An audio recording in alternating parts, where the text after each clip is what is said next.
Schools should draw up an action plan to ensure that the students and school employees are well equipped to meet any disaster or accident which might occur in the school premises. Quick and effective management techniques are therefore necessary as a large number of schools stand exposed to major safety concerns. Schools are built by converting residential premises or community centers in school premises. Schools are built on the land identified and allotted by the revenue agency, maybe for a primary school building, but one may see a huge senior secondary school cropping up there. No one knows how. The laboratory has to be located on the ground floor. As far as possible, as many chemicals and inflammable materials are kept and handled here. The chemistry laboratory has to be designed carefully. There is a classical model of the chemistry laboratory for schools which is universally adopted. The location of a school has a serious impact on the psyche of the students as they spend a reasonable amount of time during their formative years within the school premises. The school environment, the school building and its ambience have an impact on the learning process and attitudinal development of the learners. Some desirable features in classrooms are adequate natural light, cross ventilation, wide windows, electrical connectivity, fans. Sometimes makeshift classrooms are made to accommodate more students by dividing large halls with a wooden barrier.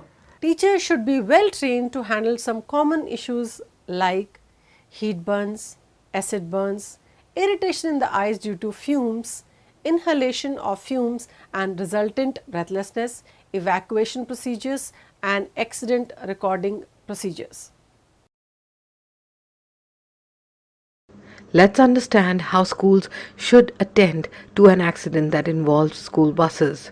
In a bus accident, the school should have the following information beforehand: the number of students in the bus at the time of the accident, the number of students injured, the number of fatal cases, if any.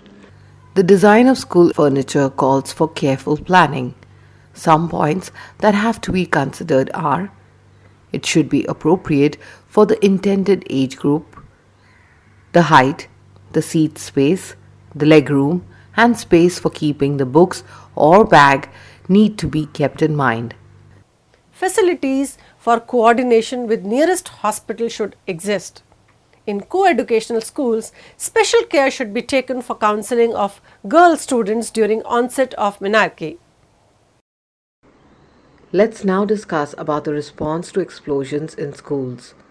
Another disaster possible in schools could be due to certain explosions. The sources of explosion in and around the school could be a high power explosive device placed in or near the school campus like a bomb, an RDX device, etc. An explosion in the gas cylinder kept in the school, an explosion in the laboratory due to inflammable chemicals, an explosion in a transformer accompanied by an electrical fire, an explosion triggered by lightning, and use of crackers by the students in the school. The schools are expected to play a major role in ensuring the safety of the students, especially the primary school students. One of the most common problems faced by parents and schools is related to arranging suitable transport for the students.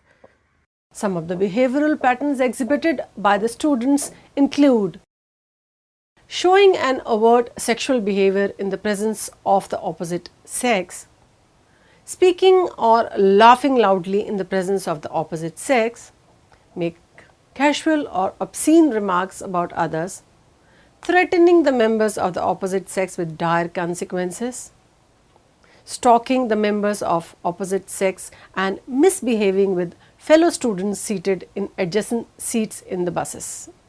On many occasions, this leads to eve-teasing.